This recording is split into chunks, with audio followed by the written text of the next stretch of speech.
Right, hello everyone. Thanks for joining us.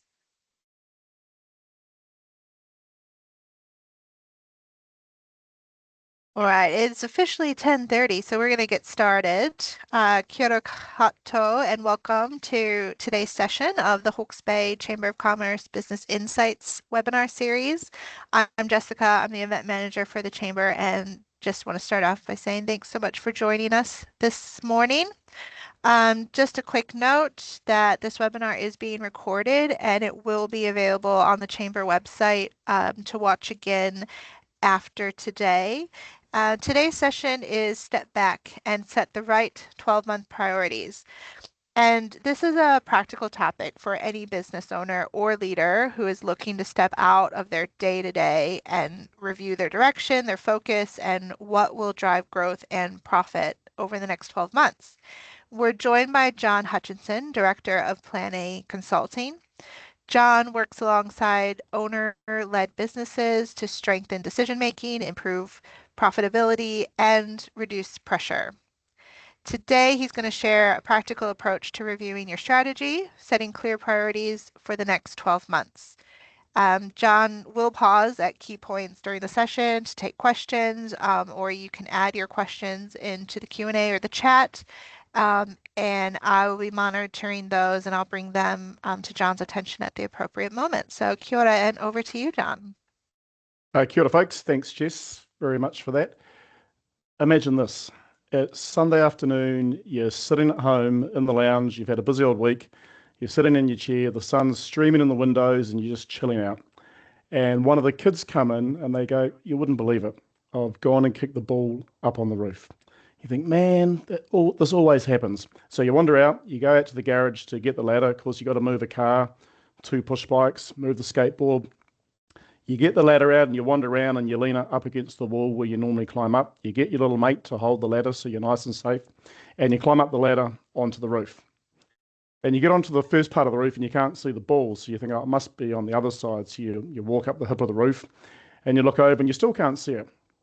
And so you turn around and you call out to your little mate down below and say, hey, I thought you said the ball was up on the roof. And they said, oh, yeah, it is, but it's on the neighbour's roof. That's the difference between execution and strategy. And that's what I'm going to be talking about today. Execution is about doing the important things you need to do in your business, but strategy is making sure you're doing the right things. And they don't live in isolation. So strategy and execution all go together. And I hope today that as I go through this information, you're thinking about your business. And as I'm talking, thinking about how this relates to you and what this relates to you.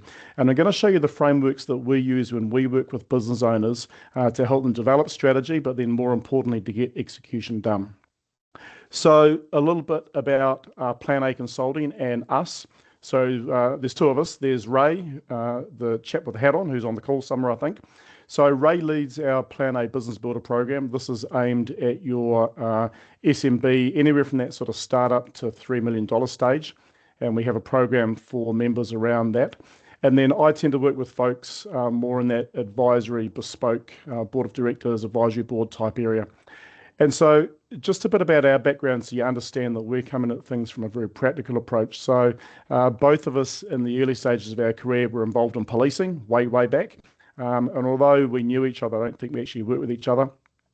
Ray went down the corporate path and he became Kmart's, one of Kmart's leading store managers across Australasia and really helped develop and build that brand here in the early days. Has owned a number of bricks and mortar businesses over the years that he has built up and sold. And then in the last few years, his family built an e-commerce business over a couple of years to a $7 million turnover, a 7-figure dollar turnover, which they subsequently sold. So he brings a really strong practical approach when he's working with business owners. And my background, left policing, didn't really know what I wanted to do, but had some mates that owned some gas stations. So I ended up buying a gas station. Now, if you'd given me a homicide to go to, I would have been in my element. But if you talked about gross profit or margin or receivables or balance sheet, I had absolutely no idea. But I was very fortunate. I had a guy, Byron Fergus, some of you might know Joe, who's ex-chamber. Byron was the manager and he really helped me sort of get my head into the game. And so for not knowing anything in business, 6 weeks later, bought a second gas station. So the problems just sort of doubled. And so the things that I'm going to talk about today, the things that I eventually put in place so I could bring an operations manager in. We picked up a third site further on in time. So we were across 3 locations, had around about 30 staff. I can't remember the turnover. It would have been about 15 million, I suppose. Um, and so decided that I needed to make some changes. And the things I'm going to talk about today are the very changes that I put in place to try and build my business, but also then step aside and do some other stuff. So what are we going to cover off today? Well, there's 4 main things. The first piece is that whole strategic thinking piece. I want us just to get clear on what strategy is and how that relates to your business. Then we're going to talk about 12-month objectives. So think about this, I suppose, this waterfall cascading down. 12-month objectives. We're going to talk about risk and what I call enterprise risk. So not just health and safety, but anything that could have a negative impact on your business. And then we're going to talk about GSD. And if you don't know what GSD is, I'll explain that later on. But that's a critical component, because if we just have strategy and don't do anything, it's a waste of time. If we do a whole lot of stuff, but it's not the right strategy, it's like climbing onto the wrong roof. If we don't think about the risk and how we mitigate that, that can have a negative impact on our business. So the whole idea today is bring everything together. And if you do stay until the end, I've got some resources for you, 4 separate resources, and I'll go over those at a later stage. Also, as we go through, Jess is moderating, so if you've got any questions, put it in the chat or the Q&A up the top of the screen. You can raise your hand up if you want to. Jess will moderate that. And we've got some polls that we're doing as we go through as well. And I think a thing to think about today, this is a working webinar. You know, if you're just sitting there thinking, I'll have this plan in the background, I'm going to do my emails, I'm going to look at my calendar for next week, that's all cool. But I'd really like you to treat this as a working webinar. So you're taking notes, writing things down and thinking, how does this relate to your business? Because this is all about your business and how you can make that better. And I like to keep things simple, and Ray and I quite often talk about let's keep it really, really simple. And this quote sums it up. Everything should be made as simple as possible, but not simpler. And I think in business, at times we overcomplicate things. You know, we can use language that can be confusing. We think we need to have these, these big ideas and big documents, and we can just really make things really difficult. So hopefully by the time we get to the end of the webinar today, you've got some good practical information to use, but it's nice and simple for you as well. Okay, so let's lead on to the first poll, and Jess is going to, I think, publish this poll. And so it's how often do you review your business plan? So Jess, are you able to bring that poll up at all? Yeah, it should have maybe popped up on everyone's screens. Excellent. So if you can just fill in what you need to fill in there. Jess will give you a couple of minutes to do that.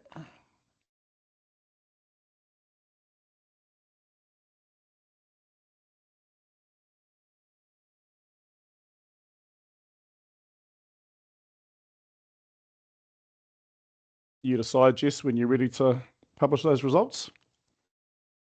Okay, very cool. So every quarter, once a year, never quite common. I never had a business plan when I first went into business. I didn't actually know how to do one or what to do. And then some people on a monthly basis. So that's pretty cool. And you can see that when you fill the polls out, completely anonymous, there's no information there, so we don't know who's voted. So there'll be 2 more polls as we go through. Okay, so let's think about strategy. What is strategy?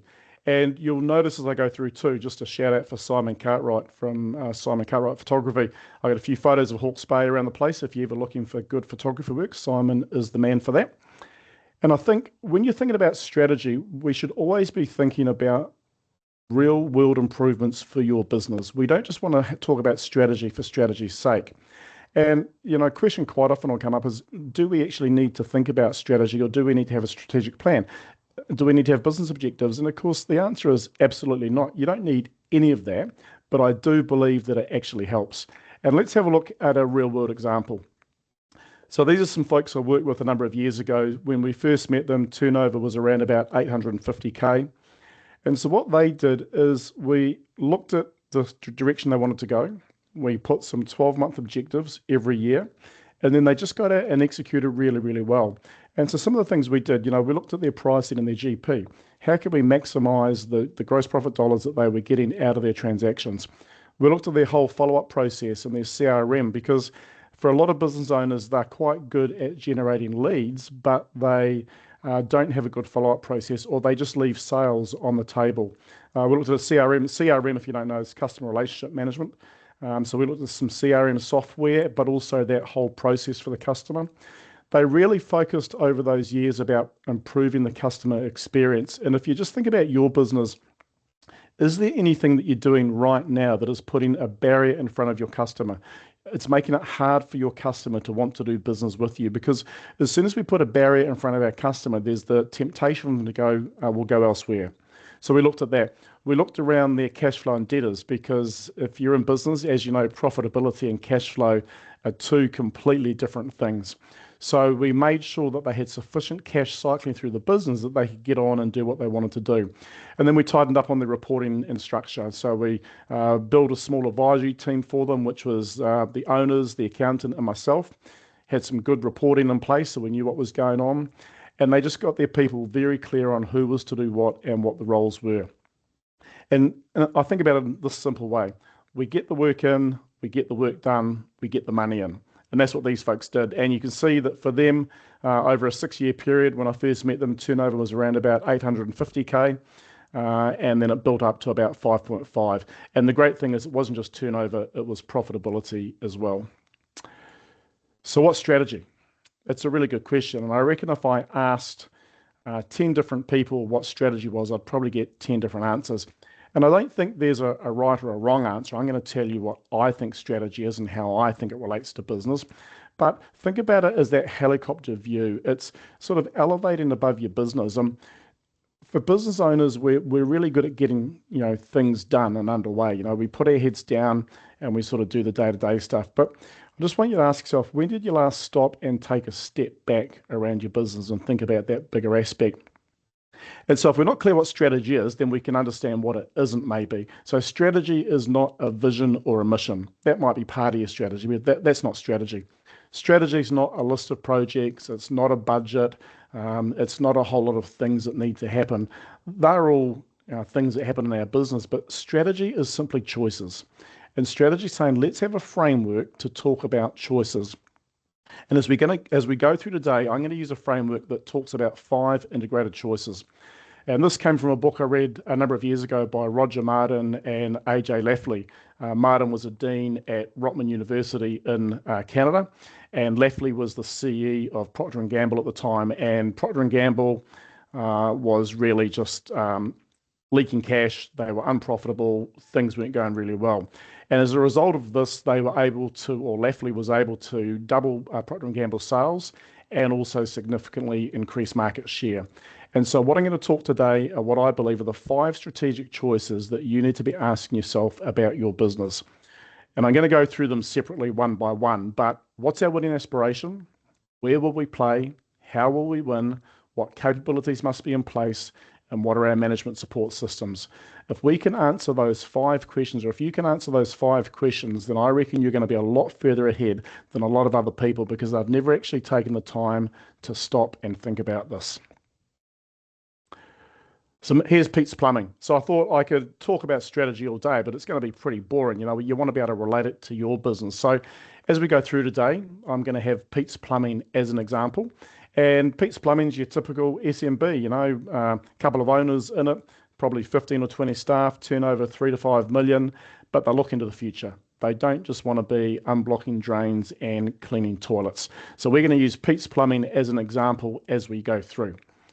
So if we think about the first question, what is our winning aspiration? And the way to think about this is that if we were to sit down and have a coffee or a beer or a chat in 3 or so years' time, and you said to me, man, I tell you what, my business is so good. Like everything is just absolutely perfect. It is just perfect. That's what your winning aspiration is. And there's no right or wrong answer there. Now, Pete, well, for them, they quite simply wanted to be recognised as the #1 industrial and commercial plumber specialising in wastewater. So we don't, sometimes I think we need to have these big, lofty aspirations, but actually it's just saying, what is our winning aspiration? What does good really look like? Because once we understand that, we can answer the next question. And the next question is, where do we play? And if you think about this, this is around industry and location and segment and niche, and then what your ideal customer looks like. And the reason it's important, and because you might think, that's pretty straightforward. I do a particular job and I'm in this region. Why do I need to think about this? But if you think about it, if we get clear on who our customer is, we can then get clear on what our services are. If we can get clear on what our services are, we can get clear on what capabilities and resources we need. We can get clear on what our message to market needs to be, the makeup of our team, what our CapEx investment needs to be. So it just lets us stop and think about things. And as we're going through, I want you to think about your business right now, where you are right now, but also say, hey, if I was to sit in that helicopter and step back a tiny bit, what would that look like for me? Is there some areas or some opportunity in the marketplace that I'm not currently maximizing? So jot down as we go through, 3 or 4 ideas of where you think you'd like to play, and then think about that ideal customer. Who is that ideal customer that we want to be doing business with? So if we know what our winning aspiration is, we know where we're going to play. The next one is how will we win? And when I talk about this, I think the question to ask yourself here is, why would a customer choose you? What would make them want to come and have a conversation with you and do business with you? And the framework I use is by W. Chan Kim and Renee Mabourne. And they've written a series of books called Blue Ocean Strategy, Beyond Blue Ocean Disruption. And the analogy, if you're not familiar with this, is a red ocean is where everybody competes. So if Pete was in the toilet market unblocking toilets and unblocking drains and just doing that day-to-day stuff with everyone else, if there is no differentiation, it normally becomes a drive on price to the bottom. The Blue Ocean says, let's think about our business in a slightly different way. Let's actually create a market space that might not be serviced at all at the moment, hence Pete's desire to go into wastewater. And that way we don't have to worry about what our competition is doing, because in a way we're making our competition irrelevant. And so it's about creating new demand. And I'm going to show you 3 examples of how this has actually been done. But we're just trying to break out away from that value cost trade-off all the time. And so think about your business, think about the competitors in your market, think about the customers in your market, and think to yourself, well, what is it that I could be doing that would place me in a different space from my competitors, that would take me away from that red ocean where everyone's feeding in the same place and actually move me into an uncontested space? And that's what these businesses have done. My food bag, we're all familiar with my food bag. So if you think about it now, it seems so simple, doesn't it? You put an order in, a box arrives, you've got a whole lot of meals, and they're competing with the supermarkets. And then there was My Food Bag, HelloFresh. I'm sure there's a whole lot of others out there as well.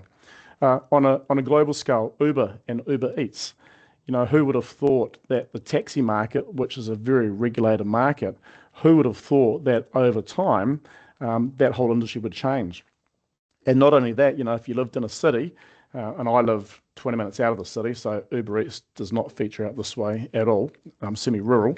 But, if you're in the city, you can go on your phone, order some food up, and Kai gets delivered to your front door. That's disrupting the market.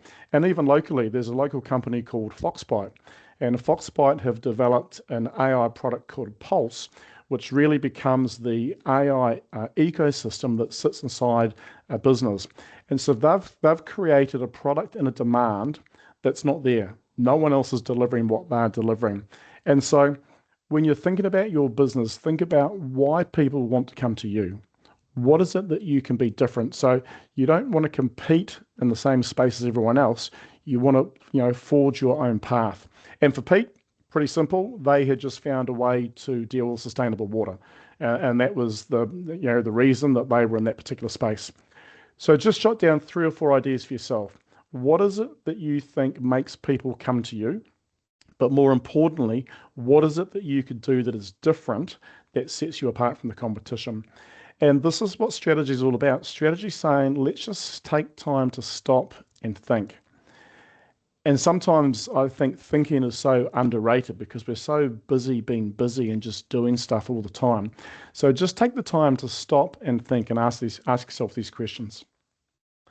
Okay, so what's our winning aspiration? We've talked about that. Where will we play? So that's our market. How will we win? That's why people want to come and do business with us. The next thing to think about is what are the capabilities that you need to have in place? And I refer to these as almost like the internal backbone of your business. These are the skills and resources that you need to have in your business to allow you to deliver your core product to your customers. And if you do that well, then you achieve that winning aspiration. And so in Pete's example, it was around wastewater expertise and project management and sales activity. Let's say you are a civil works company. For you, it might be around contract and project delivery capabilities. It might be around resource management, consenting, project management, surveying the site, setting the sites out. If you're a tech business, it might be around product development, strong engineering capability, customer onboarding, strong sales and support, data analytics. Just think about your business and think, what are the key capabilities that we need to do to deliver our key product to our customers? And there's a good chance you'll have a bunch of them happening already because if you're in business, you're doing something. But remember, the whole idea of this process is to say, let's step back and just ask ourselves, what could we be doing differently? So what are the key capabilities that you need to do, and how do they need to fit into your business? And then the last integrated question is around what management support systems are needed. And I think about these things that they support and foster the objectives being achieved. And so it might be around training and health and safety. It might be around software, AI, financial reporting, people plan. Just ask yourself, what is it you need? So for most companies, technology-wise, they'll have some sort of CRM. They'll have a time and cost bit of software. They might have some project management software. They'll make sure they've got an HR, ER plan for their people. So just ask yourself, what management support systems do you need in your business that actually makes it easy for you to go out and deliver to your customer? And for Pete, you can see it was pretty simple. Training plan, systems and safety, performance metrics, and then getting some AI-driven data to diagnose faults. So for you, what management support systems do you not have in place at the moment that you should have in place or that you could have in place that would make your role easier? And, I think back to AI has been around maybe 18 months, I suppose, that it's I've been thinking about it. 24 months or 36 months ago, it wasn't even there. You just think what you can do now, or if you're using Foxbytes, Pulse or something like that, what that technology can do for your business. And that's what management support systems are. They're all about the things that you can use in your business to help you go and execute really, really well. So we can think about strategy. That's okay. We can have all the strategic thinking. We can answer those 5 integrated questions. But one key part that I find that people quite often overlook is what I call enterprise risk. So it's thinking about, put your hat on as a director or a senior leadership team. And enterprise risk is really saying, what are the things that could go wrong in our business? What is it that could have a negative impact? It's sort of like, when something happens and we go, geez, hindsight's a wonderful thing. If only we'd thought about that. Well, that's what enterprise risk practices should be doing. They should be helping you think about those things beforehand. And so the folks I work with will normally do an enterprise risk review on an annual basis, but then we're also checking in through the year as well. So the next poll is around that. It's saying, how often do you actually complete a formal enterprise risk review in your business? And you can see the options there. And remember, when you submit, completely anonymous, so go ahead and put your details in.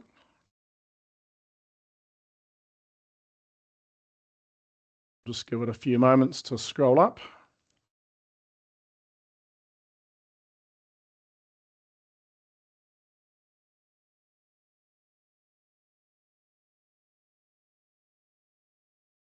Okay, so I'd look in that and say the majority go, we don't complete enterprise risk, or we're not even sure what it is.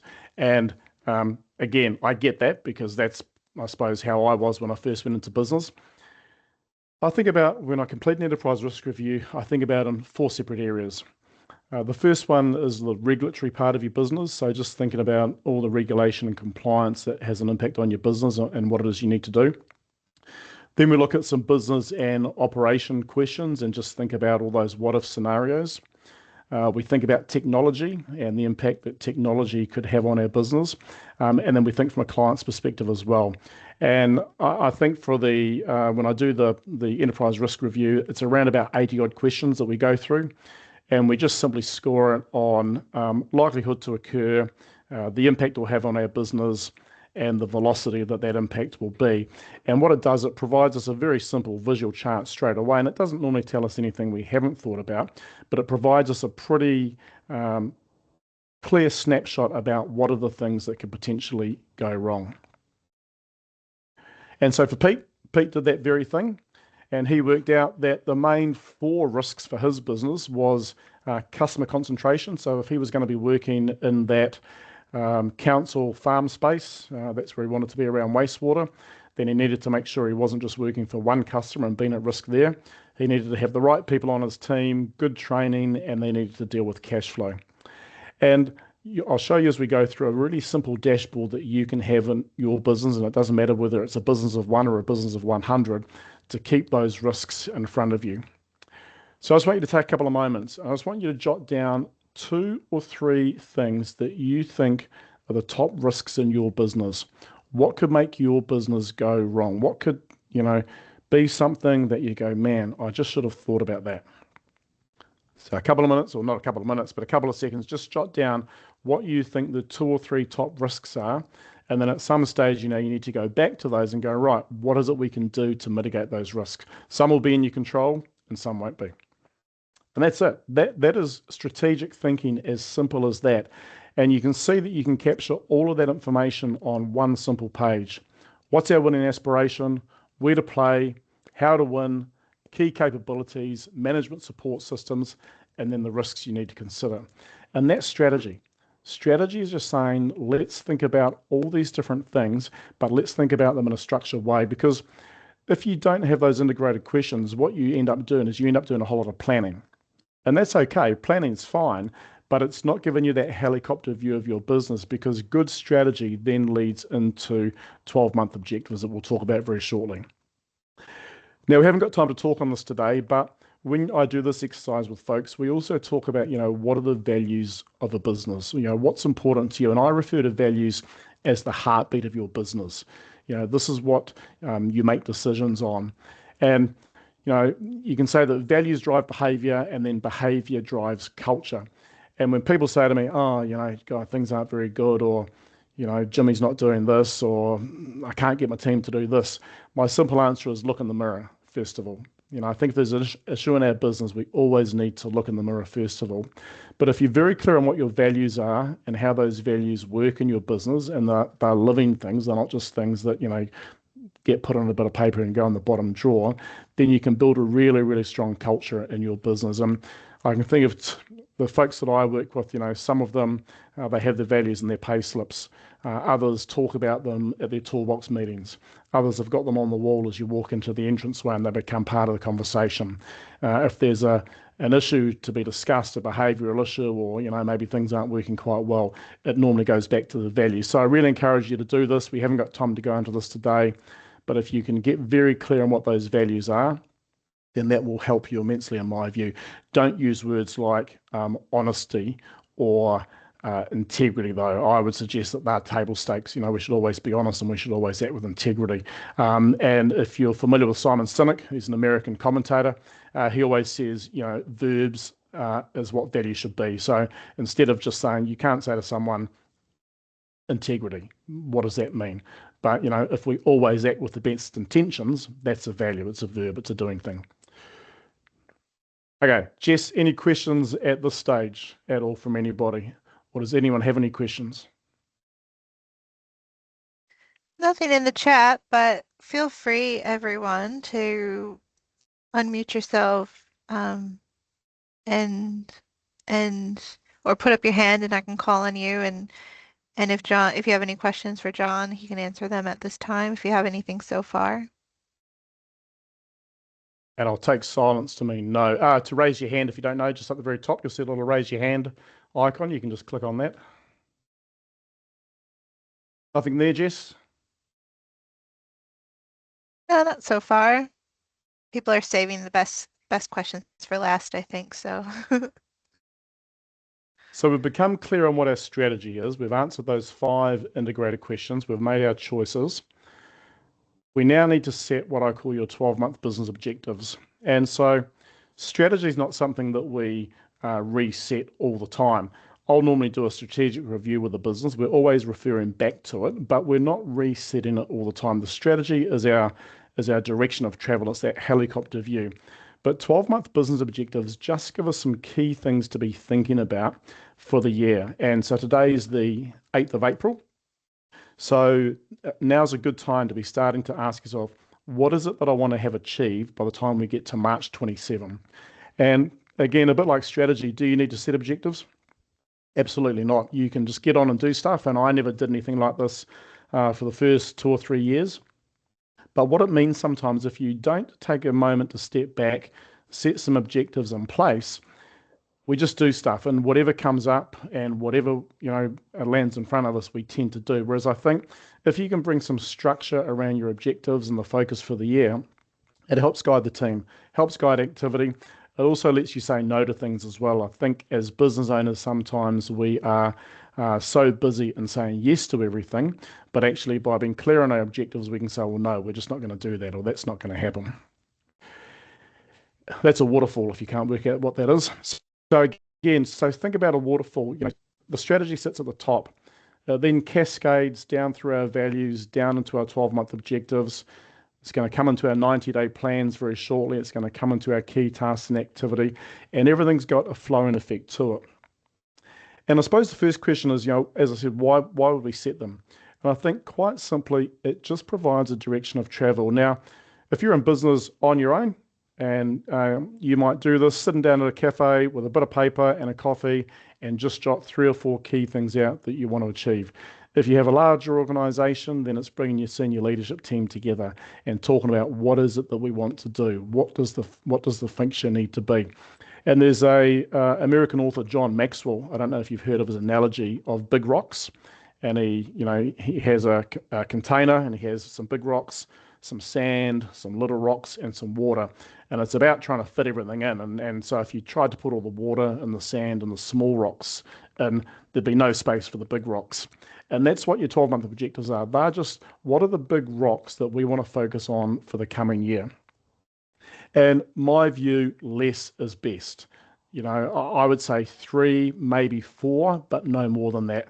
If we get more than that, it just becomes a list, another list that goes in the drawer, doesn't get looked at, or doesn't get actioned. We're wanting to have a very laser focus to say, hey, here are 3 or 4 key things that we need to do for this coming year. And again, another real world example for these people, what this allowed them to do is that by doing this exercise and looking at their strategy and looking at their 12-month objectives, then they were able to sort of cut out all the noise and all the other stuff. And business owners, are very entrepreneurial. We will always be thinking of the next best thing that we can do. But by setting some clear objectives and a direction of travel, that just means that we're saying no to a whole lot of other stuff as well. And the way that I suggest to people to think about their objectives is our 5-pillar framework. And if you look down the bottom right of the slide, you'll see 5 things there. And so it's the planning part of your business. So that's doing all the thinking, what it is you need to do, when do you need to do it, what are the objectives, what's the focus, what's the risk. So it's thinking about that. Then there's the sales and marketing part of your business. This is everything that you need to do to get your message to market. This is everything you need to do to tell your story, your content pillars, your follow-up process, your CRM, your communication with your database, the way the way your proposals potentially look to the market. It's a pillar around the sales and marketing, because if we have the best ideas, but we don't tell people about it, then we're not going to get the sales. And if we don't have clear thinking around what we're trying to achieve, but we just have a whole lot of message to market, we can have uncertainty. So the 5 pillars just puts things into separate buckets. The next one's the operational part, and most business owners are very good at this. This is the technical skill that you do, so you're very good at making a widget, whatever that might be. But the operational part of your business is also saying, hey, let's get operationally fit. Let's make sure that we stop things like rework. Let's make sure that we work in a safe environment. Let's understand what drives productivity, and productivity is such an interesting topic. But how can we do more with what we've got? How can we be more effective? The next one is the finance and admin function of your business. This is anything to do with cash flow, money, profitability, receivables, debt servicing, CapEx, whatever it might be. And then the last part is the people and culture part of your business. And so that's making sure that we've got the right team, we've got the right people on the right seats, our behaviours are aligned, we're clear on who does what, we've got some good reporting in place. And by looking at these 5 pillars, what you can do, and you don't want to necessarily set a key objective in each of those areas, but the assessment that I'm going to send you through later on, you can ask yourself these questions or a series of questions, and it's going to identify where the potential gaps are in your business.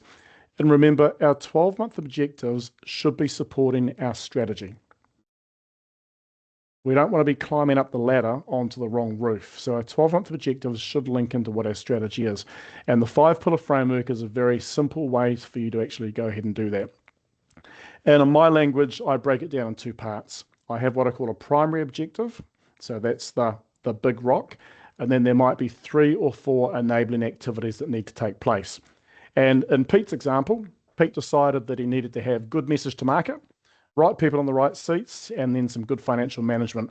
And you can see there that he then has some enabling activities. So if we look at message to market, needed a new website, and they needed to develop a sales process. Now, sitting beneath that is a whole lot of activities that need to take place, but it gave Pete some really good clarity on where he was heading and what it was he needed to do. So I just want you to take a moment and I want you to jot down 3 or 4 key things that you need to focus on for the coming year. If we sat down in March or April 27 and you said these were the 3 or 4 key things that made a difference to my business for the next 12 months, what would they have been? So I'll just give you a moment to jot something down there.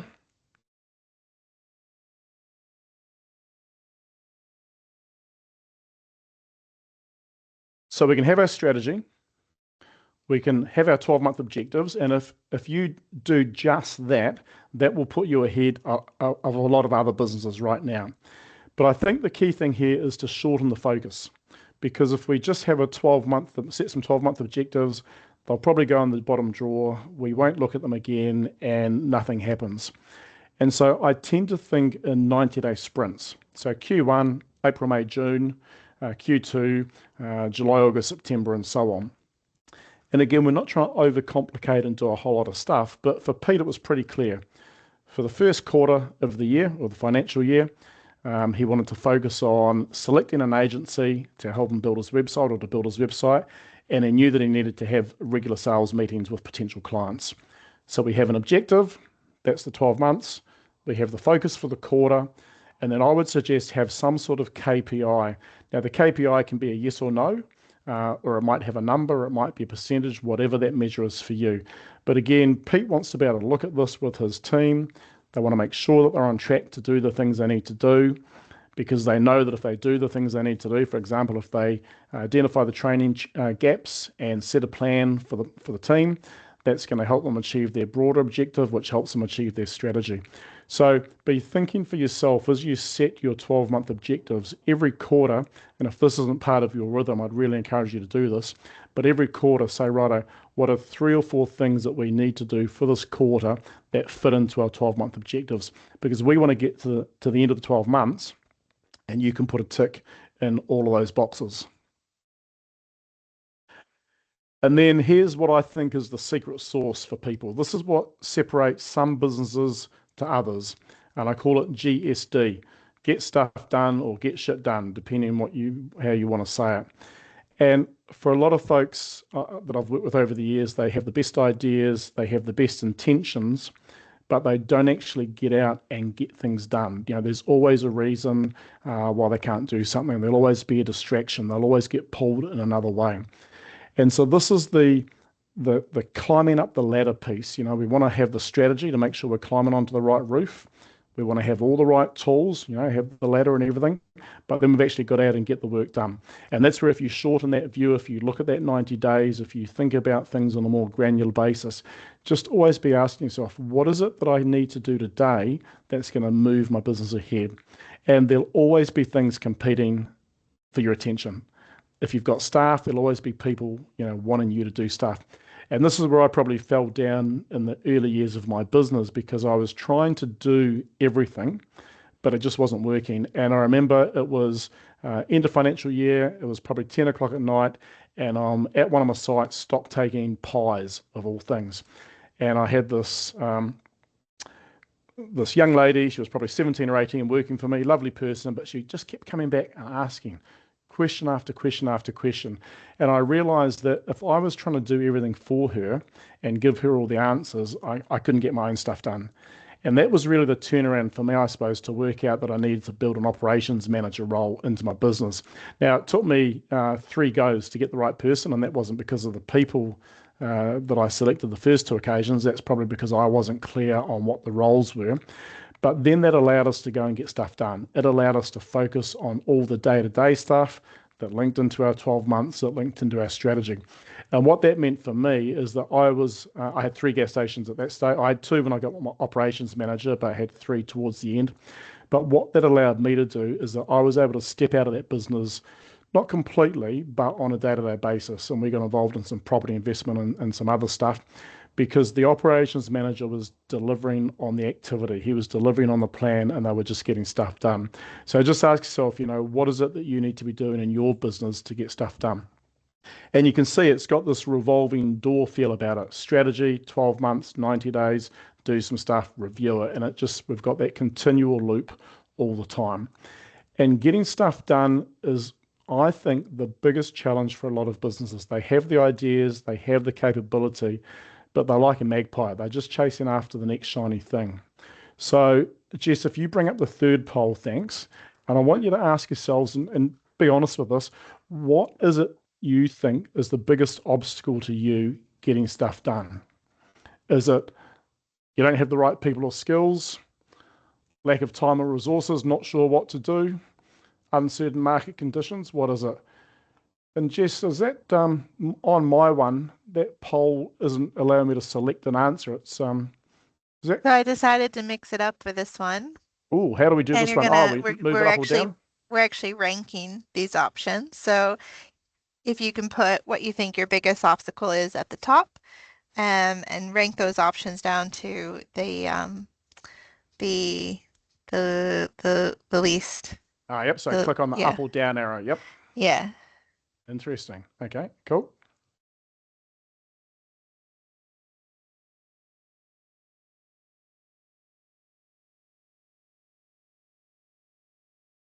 Okay, I'll press submit. Let's see how the results come out. Give it a little bit more for the responses to come through.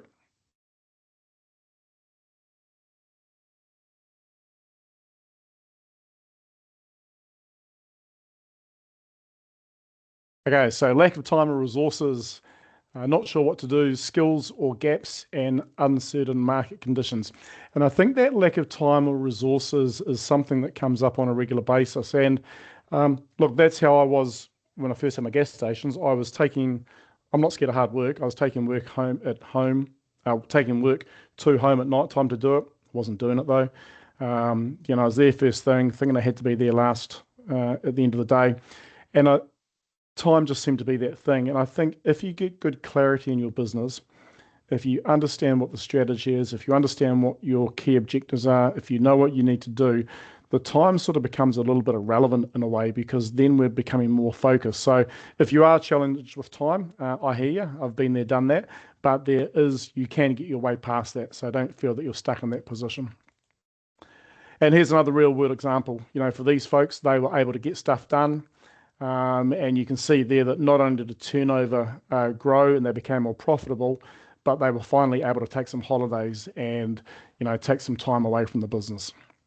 Okay, so we've talked about strategy, we've talked about 12-month objectives, we've talked about getting stuff done. Does anyone have any questions on any of that part at all? Jess, you got anything there for me? No, nothing in the chat. You are such a very quiet audience. So we can have all that, but we need to have, I believe, some sort of review process and meeting rhythm. So just ask yourself in your business, what is your review process? and what's your meeting rhythm. And so for Pete uses a very simple dashboard. So he's got three key things that he wants to focus on for the year: message to market, the right people, and financial management. And you can see yellow, there's no change; green, it's getting better; red, it's getting worse. And this is a process that came out by a chap by the name of Alan Mullehy, who was the CE of the Ford Motor Company. So he was appointed to that role just before the GFC in 2008. And Ford was tanking at the time. He came from Boeing. And so he put a process in place, and every week the senior leadership team around the world would look at their business plan review. They call this their BPR, to see were they on track with the things that they said they were. And there's a couple of great books by a guy by the name of Bryce Hoffman, who wrote American Icon, which is a story of Alan Mullehy. And Hoffman's also written one called Red Team Thinking. But it's around saying, it's no good having some objectives and then again putting them into the bottom drawer. They need to be in front of people. They need to be, I suppose, visual all the time. The same with the risks. All the people I work with, risk dashboard. Is the risk getting worse? Is it getting better? Is there no change? What are you doing? These should be front of mind for every senior leadership team. The folks I work with on a monthly basis, we're looking every month and asking ourselves these questions. So what are you doing in your business around dashboarding and around information? So I've thrown a whole lot of information at you. I've talked about strategy. I've talked about 12 months. I've talked about getting stuff done. I want you to write down one thing that you can do tomorrow that is going to start to move your business ahead. Because if you've just sat here for the last 45 minutes and I've talked and you've nodded your head, but we don't do anything, then you might as well have gone to the beach. So jot one thing down that you think will make a difference to your business tomorrow. So we can have the strategy, we can have the plans, we can have all the ideas, but sometimes for a lot of people, the hardest part is actually getting it done, getting things underway. And that's where our business builder program that Ray leads deals with this. So this is for owner-led SMBs that are anywhere from startup to that 3 to 5 million, depending on complexity. And it's a program that we've got to build support around your business, help you get results, give you a clear roadmap, and then continually move your business forward. And then if your business has more levels of complexity, it might have multiple shareholders and directors, turnover, might be sort of that 5, 10, 20 million, somewhere in that range, then that's the sort of people that I work with from an advisory board perspective. And if you think that there's some value in having a chat with us, Jess is going to send some information to you, and we'll have some information for you as well. So the whole idea, I think, of using someone external is that they look at your business with a different set of eyes. And when I had my gas stations, we used to talk about store blindness, that you'd walk into the store that you managed and you wouldn't even see the gaps on the shelf, or you wouldn't see maybe the dirt in the corner, or you wouldn't see that the point of sale material hadn't been changed. So we used to get site managers to go and visit all the other sites to have a clean set of eyes.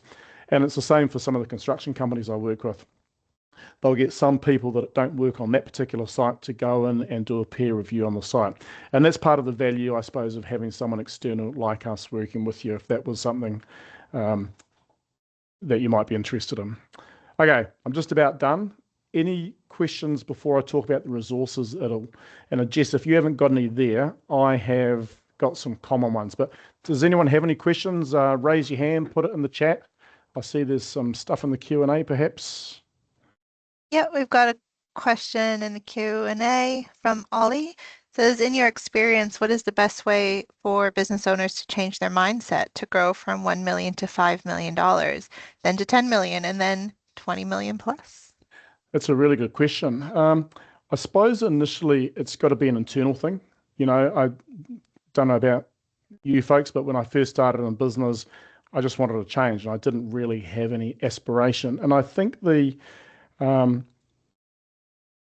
ability to think differently and to then develop in myself. So I knew nothing about business, so I had to start to read books. And I remember the very first business book I think I ever read was by a chap by the name of Michael Gerber, The E-Myth Revisited.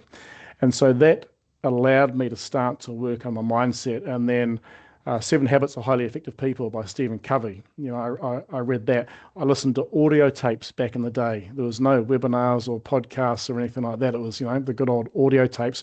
And so I think, Ollie, it's that continual investment in ourselves. And I remember reading years ago, it's the books we read and the people that we associate with help us build our business.